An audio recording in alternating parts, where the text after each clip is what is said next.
अस्सलामुअलैकुम नाजरीन, आप देख रहे हैं शाइस्ता बातें। अगर आपको हमारी वीडियोस पसंद आ रही हैं तो देर मत करें, हमारे चैनल को सब्सक्राइब करें और वीडियो को लाइक करें और मज़ीद वीडियोस के लिए बेल आइकॉन पर क्लिक करें।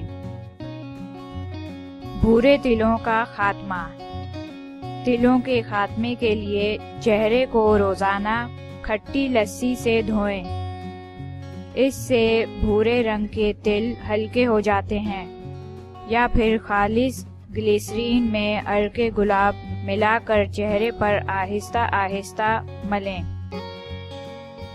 1 घंटे बाद ताज़ा पानी से चेहरा धो लें।